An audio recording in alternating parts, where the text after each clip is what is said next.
बिस्मिल्लाहिर्रहमानिर्रहीम। इय्याका नअब्दु व इय्याका नस्तईन। अस्सलाम वालेकुम dear students, you are watching your own channel maths time पाक।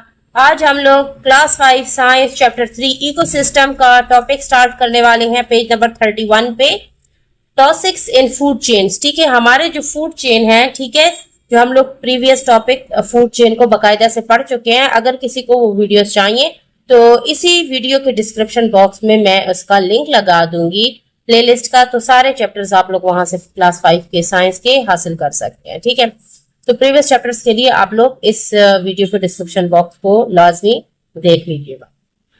सो टॉक्सिन्स जो है ना, हमारे जो फूड चेन है उसके अंदर जहरीली चीजें कौन सी हैं? When plants and animals become infected due to environmental contamination, pollutants from their body enters the food chain. Plants और एनिमल्स के जो है ना, जो अफेक्टेड हो जाते हैं, ठीक है, किस वजह से? माहौल की वजह से वो खराब हो जाते हैं, जहरीले हो जाते हैं, पोल्यूटेड हो जाते हैं। ठीक है, तो वो जो है ना, तो वो इन्फेक्टेड होते हैं, तो वो फूड चेन में जितनी भी एनिमल्स होंगे उनकी बॉडीज में वो ट्रांसफर हो जाएगा। ठीक है, प्लांट्स और एनिमल्स जो कि माहौल की वजह से खराब हो जाते हैं, इन्फेक्ट हो जाते हैं माहौल के गलत असरात की वजह से। ठीक है, तो वो जो है ना पूरे फूड चेन में जो है ना उनके असरात चले जाते हैं, मीन सारी एनिमल्स की बॉडी में वो टॉक्सिक्स चले जाते हैं, जहरीले मादे। ठीक है, for instance fish may gate polluted when contaminated water enters its body। अब हमें एक एग्जांपल बताई गई है, ठीक है, कि अगर एक मछली जो है ना वो इन्फेक्टेड है गंदे पानी की वजह से, ठीक है, गंदा पानी उसके बॉडी के अंदर चला जाता है। ठीक है, the infected fish when consumed by other living organisms results in transfer of toxics. ठीक है, अब वो फिश जब बाकी लिविंग ऑर्गेनिज्म जिंदा चीजें जो है ना उस फिश को खाएंगे तो फिश के अंदर जो जहरीले मादे होंगे वो उनकी बॉडी के अंदर भी ट्रांसफर हो जाएंगे। Insecticides can contaminate the soil and water. ठीक है, बहुत सारे नंबर ऑफ जो है ना हमारे पास फर्टिलाइजर्स और पेस्टिसाइड्स हैं। फर्टिलाइजर्स खाद को बोला जाता है, ठीक है, जो कि जमीनों में डाला जाता है। पेस्टिसाइड्स जो है ना कीड़े मार दवा होती है जो कि हम लोग अपनी फसलों के ऊपर छिड़कते हैं। ठीक है, और इंसेक्टिसाइड्स भी वो दवाइयां होती हैं जो इंसेक्ट्स को मार देती हैं। ठीक है, अब वो सारी दवाइयां जो है ना जब हम लोग अपने खेतों के ऊपर और अपनी फसलों के ऊपर लगा देते हैं, छिड़क देते हैं, तो उससे सॉइल और वाटर दोनों खराब हो जाते हैं। ठीक है, when plants which are regarded as producers are grown using contaminated soil and water they become toxics. ठीक है, अब वो प्लांट्स जो कि प्लांट्स तो हमें सबसे पहले पता था फूड चेन का सबसे पहला एसेंशियल पार्ट है, और वो प्रोड्यूसर्स हैं, पैदावार है ना प्लांट्स की।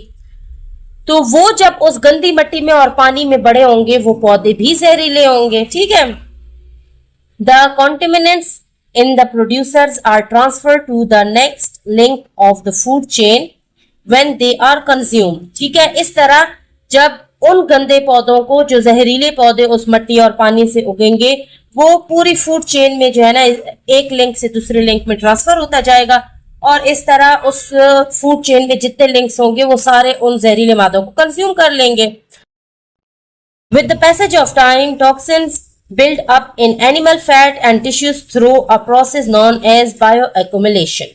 अब कुछ वक्त, जब वक्त गुजरता है, वक्त के साथ साथ वो जहरीले मादे एनिमल जो जानवर हैं उसकी चर्बी के अंदर, उसके टिश्यूज के अंदर जो है ना अपना प्रोसेस शुरू कर देते हैं जहर को फैलाने की। ठीक है, जहर को वहां पर वो बिल्डअप कर रहे होते हैं, और उस प्रोसेस को जो कि एनिमल के चर्बी के अंदर और टिश्यू के अंदर जहरीला मादा बना रहा होता है, उसको बोला जाता है प्रोसेस को बायो एक्यूमुलेशन।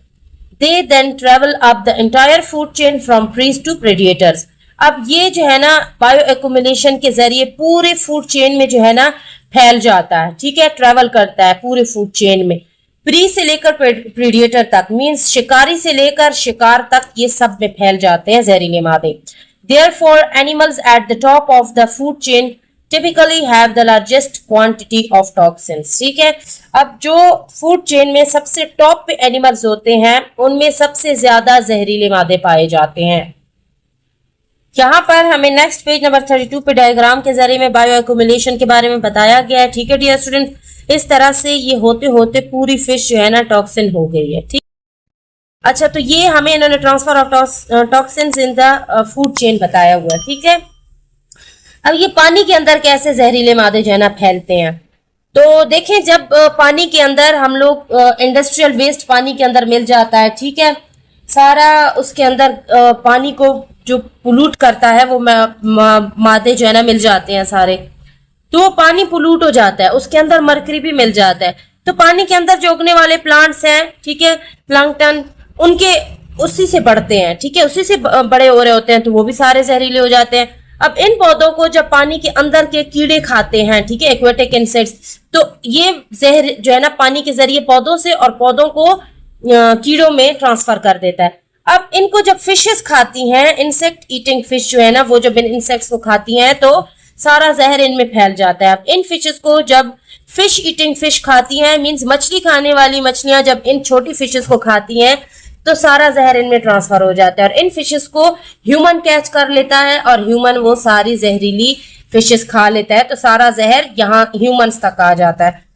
सो सबसे ज्यादा टॉप पे ह्यूमंस को खतरा होता है, सबसे ज्यादा जहर जो है ना इनके पास पहुंचता है, ठीक है, इनसे होते होते वो जहर की तादाद बढ़ जाती है, ठीक है। तो ये चीज हमें इन्होंने पीछे पैराग्राफ में बताई थी जो कि डायग्राम के जरिए मैंने समझा दी। नेक्स्ट हमारे पास है plastic is one of the most common toxins found in food webs, ठीक है। प्लास्टिक जो है ना वो सबसे कॉमन जहरीला जो है ना पाया जाता है फूड वेब में, ठीक है। फूड वेब्स किसे बोलते हैं, बहुत सारे फूड चेन्स मिलकर फूड वेब बनाते हैं। It does not break down naturally and remains in the environment for a long time. ये जल्दी से जो है ना ब्रेक डाउन नहीं करता है, नेचुरली खुद ही डिस्पोज नहीं होता है, ठीक है, खत्म नहीं होता है, ये एनवायरमेंट में बहुत लंबे अरसे तक रहता है प्लास्टिक, ठीक है। It also binds with other contaminants when it enters the environment, ठीक है। ये और चीजों के साथ जो है ना मिल जाता है और एनवायरमेंट के अंदर जब ये दाखिल होता है ना तो और चीजों के साथ भी ये मिल जाता है। Through bio accumulation the toxins associated with plastic accumulate in animal fat and tissues and travel through the food chain. So bio accumulation के जरिए वो जहरीले मादे जो कि प्लास्टिक के साथ एसोसिएट कर रहे होते हैं वो एनिमल के फैट और उसके टिश्यू में जो है ना बैठ जाता है, ठीक है, वो जहर बनना शुरू हो जाता है और इस तरह पूरे फूड चेन में वो फैल जाता है, ठीक है, एक से दूसरे तक, जो कि मैंने अभी इस डायग्राम में ऊपर वाली डिस्क्राइब कर दिया। Arsenic, cadmium, lead and mercury are a few examples of toxics, ठीक है, ये टॉक्सिक्स की हमें एग्जांपल्स दी हुई हैं। substances that move through the food webs and can be harmful for living things. अब ये जो टॉक्सिक सब्सटेंसेस की एग्जांपल्स हमें दी हुई हैं, ये फूड वेब्स में मूव करता है और जो जिंदा चीजें हैं उनके लिए बहुत ज्यादा हार्मफुल है, यानी कि सेहत के लिए मजर असरात पैदा करता है, अच्छा नहीं होता, ठीक है। यहाँ टॉक्सिक्स की डिफिनेशन हमें दी हुई है, substance that is poisonous for living organisms. तो टॉक्सिन बोलते हैं वो सब्सटेंस, वो चीजें जो कि जिंदा चीजों के लिए जहरीली होती हैं, ठीक है। और बायो एक्यूमुलेशन के बारे में बता चुकी हूँ, the buildup of toxins inside the body of a living organisms, किसी जानदार चीज की बॉडी के अंदर जो है ना जहरीले मादों का बिल्डअप होना, बनना, बायो एक्यूमुलेशन कहलाता है, ठीक है। इसके बाद हमारे पास है एयर पोल्यूशन, ठीक है। एयर पोल्यूशन बोलते हैं फिजा जो है ना आलूदा जब हो जाती है ना हवा, उसको बोला जाता है। सो एयर पोल्यूशन मींस फिजाई आलूदगी। Air pollution occurs when the proportion of harmful gases and other undesirable substances increases in the air. सो फिजाई आलूदगी बोला जाता है जब हमारी एयर के अंदर, हमारी हवा के अंदर हार्मफुल गैसेस और अनडिजायरेबल सब्सटेंसेस जो है ना वो ज्यादा हो जाती हैं, ठीक है। सो हमारी एयर जो है ना वो पोल्यूट हो जाती है, इसको एयर पोलिनेशन बोला जाता है। अब हम लोग कॉजेज ऑफ एयर पोल्यूशन पढ़ेंगे, यानी कि फिजाई आलूदगी की वजह क्या है, वजूहात पढ़ेंगे, ठीक है। There are various causes of air pollution and humans are responsible for most of them, ठीक है। बहुत सारी फिजाई आलूदगी की वजूहात हैं, ठीक है, जिनके रिस्पॉन्सिबल जो है ना ह्यूमंस भी हैं, ठीक है। कुछ तो वो क्या क्या है वो अभी पढ़ते हैं। डिफॉरेस्टेशन, डिफॉरेस्टेशन कहते हैं जंगलात के कटाव को, ठीक है। Deforestation means cutting down of trees on a large scale which reduces the number of trees in the environment. Deforestation बोला जाता है बहुत बड़ी तादाद में दरख्तों को काट देना, ठीक है, जिससे दरख्तों की तादाद कम हो जाती है हमारे माहौल में। It results in less oxygen and an increase in carbon dioxide in air which leads to air pollution, ठीक है। उससे हमारे जब ज्यादा दरख्त कट जाते हैं तो हमारी एयर के अंदर ऑक्सीजन की तादाद कम हो जाती है और कार्बन डाइऑक्साइड ज्यादा हो जाती है, जो कि फिजाई आलूदगी का बायस बनती है। दूसरी वजह हमारे पास है एयर पोलिनेशन की, बर्निंग ऑफ फ्यूल्स, ठीक है। बर्निंग ऑफ फ्यूल्स मीन जो तेल होते हैं ना हमारे पास उनको जलाना। Fuels such as coal, petrol and diesel release poisonous gases when burn, ठीक है। जब हम लोग फ्यूल को जलाते हैं जैसे कोयला हो गया, पेट्रोल, डीजल वगैरह, तो वो बहुत ज्यादा पॉइजनस गैस प्रोड्यूस करते हैं, ठीक है। उसकी वजह से जब उनको जलाया जाता है तो वो गैसेस जब प्रोड्यूस होती है ना, पॉइजनस गैसेस, तो वो हवा में मिल जाती हैं तो हवा आलूदा हो जाती है, ठीक है। स्मोक फ्रॉम फैक्ट्रीज, धुएं फैक्ट्रियों के, ठीक है। Dirty smoke release from factories also adds harmful gases in the air. जो गंदा धुआं होता है फैक्ट्रीज से निकल रहा होता है, ठीक है। अब यहाँ पर पिक्चर में भी हमें बता दिया गया है, ठीक है। ये देखिए स्मोक फ्रॉम फैक्ट्रीज, तो ये गंदा धुआं हमारी एयर में दाखिल हो जाता है और इसके अंदर हार्मफुल गैसेस होती हैं। इस तरह हमारी एयर पोलिनेशन का ये बायस बनता है। एरप्शन फ्रॉम वोल्केनोज, अब जब वोल्केनो फटता है ना, ठीक है, तो उसमें से जब एरप्शन मीन्स वो उसमें से मवाद निकलता है, ठीक है। Harmful gases and ash are released into the air during volcanic eruption. जब एक वोल्केनो वाला पहाड़ फटता है तो उसके अंदर से एशेस निकलती हैं और बहुत सारी गैसेस हार्मफुल निकलती हैं, वो भी एयर में मिल जाती हैं तो एयर पोल्यूट हो जाती है। नेक्स्ट हमारे पास है burning of fire crackers, mean ये जो पटाखे हैं ना इनको फोड़ना। The burning of fire crackers is another cause of air pollution, ठीक है। जो पटाखे होते हैं इनको फोड़ने से भी हमारी एयर जो है ना पोल्यूट हो जाती है। अब इसके इफेक्ट्स पढ़ेंगे कि एयर के ऊपर एयर पोलिनेशन के इफेक्ट्स क्या हैं। इफेक्ट्स ऑफ एयर पोलिनेशन, ठीक है, pollution, sorry. All of us need to breathe clean air and to stay alive, ठीक है। हम सबको साफ हवा चाहिए जिंदा रहने के लिए, ठीक है। हमने साफ एयर में सांस लेना है, ठीक है। सो साफ एयर नहीं होगी, हमें अच्छे से हवा नहीं मिलेगी तो हम बीमारियों के शिकार हो जाएंगे। If we breathe polluted air, our lungs can get affected and this results in respiratory problems such as asthma. अगर हम साफ हवा में सांस नहीं लेंगे, हवा हमारी ठीक नहीं होगी, पोल्यूट होगी, तो इससे हमारे जो गुर्दे हैं मींस लंग्स वो अफेक्ट हो सकते हैं। और जब गुर्दों को जो है ना उनको अफेक्ट पहुंच सकता है तो उससे हमारा पूरा रेस्पिरेटरी सिस्टम खराब हो सकता है और बहुत सी बीमारियां लग सकती हैं जैसे कि अस्थमा, ठीक है। सांस लेने में मुश्किल होती है अस्थमा से। The following points outline the effects of air pollution. अब एयर पोल्यूशन के बारे में हम कुछ पॉइंट्स पढ़ने जा रहे हैं। सबसे पहले हमारे पास है the burning of fossil fuels releases smoke. जब हम फोसल फ्यूल्स यानी कि हमारे पास जो पुराने जानवर, इंसान कह रही है, जानवर हो गए, पौधे हो गए, ठीक है, प्लांट्स एंड एनिमल्स, उनके जो बकाया जात रह जाते हैं उनको फोसल फ्यूल्स बोला जाता है। उनको जब हम लोग जलाते हैं तो उसमें से धुआं निकलता है। As this smoke enters the air, it pollutes the air and affects all those who breathe in it. तो वो जो धुआं है वो हवा में शामिल हो जाता है और उस हवा में जब भी कोई सांस लेता है तो वो उसके अंदर चला जाता है वो सारा धुआं, ठीक है। Breathing polluted air can cause long-term respiratory disease. अब जो पोल्यूटेड एयर है, हवा साफ नहीं है, उसके अंदर बहुत लंबे अरसे तक सांस लेने से रेस्पिरेटरी हमारे जो सांस लेने के निजाम में है उसकी बीमारियां हमें लग सकती हैं। It can also affect other parts of our body such as heart, kidneys and brain and can lead to serious illness, ठीक है। और ये हमारे बाकी बॉडी पार्ट्स को भी अफेक्ट कर सकता है जैसे दिल हो गए, गुर्दे हो गए, दिमाग हो गया और बहुत सीरियस बीमारियां हमें लग सकती हैं।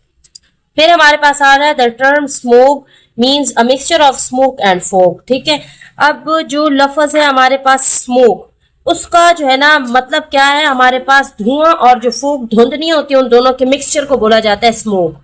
It is a type of air pollution that reduces visibility. ये एक फिजाई आलूदगी की किस्म है, ठीक है, किस्म है जो कि दिखाई देने को जो है ना हमारी जो विजिबिलिटी है उसको कम कर देते हैं, हमें नजर सही से नहीं आता है, धुंधला नजर आता है। Smoke is common in industrial areas particularly during winters. Smoke जो है ना ज्यादातर कॉमन इंडस्ट्रियल एरियाज में होती है, ठीक है, ये स्मोक, उससे विजिबिलिटी कम हो जाती है और ज्यादातर ये विंटर्स में होता है। नेक्स्ट हमारे पास है the ozone layer protects us from the harmful ultraviolet light of the sun, ठीक है, हमारी जो ओजोन लेयर है वो हमें जो है ना सूरज की जो यूवी रेज होती हैं हार्मफुल होती हैं हमारे बॉडी के लिए, ठीक है, उनसे हमें प्रोटेक्ट करता है, ठीक है, ozone layer. Chlorofluorocarbons CFCs are gases that are released mainly from air conditioning systems and refrigerators, ठीक है। क्लोरोफ्लोरोकार्बन हमारे पास वो गैसेस है जो कि ज्यादातर एयर कंडीशंस मींस AC हो गए उन सिस्टम से रिलीज होती है, निकलती है, और रेफ्रिजरेटर से निकलती है, ठीक है। When released into the air, CFCs damage the ozone layer and exposes us to the damaging UV rays of the sun, ठीक है। जब ये एयर हवा में रिलीज हो जाती है, ठीक है, ये जो हमारे पास इनमें गैसेस होती हैं, ये जब हवा में रिलीज होती हैं तो इससे ओजोन लेयर जो है ना वो डैमेज हो जाती है, ठीक है। जब वो डैमेज होती है तो इससे यूवी रेज जो है ना वो हमें डैमेज कर रही होती हैं और हम उस तक एक्सपोज हो जाते हैं। सो डियर स्टूडेंट, आज तक हम लोगों ने एयर पोल्यूशन तक पढ़ लिया। नेक्स्ट हमारे पास वाटर पोल्यूशन है, वो हम लोग इंशाल्लाह नेक्स्ट वीडियो में इसकी एक्सप्लेनेशन करेंगे। तब तक के लिए अगर किसी को वीडियो अच्छी लगी है तो काइंडली वीडियो को लाइक कर दें और कमेंट करना ना भूलें कि आप लोग कौन से स्कूल से मेरी वीडियो को वॉच कर रहे हैं, कौन से स्कूल के स्टूडेंट्स हैं। सो तब तक stay tuned, keep watching and Allah Hafiz.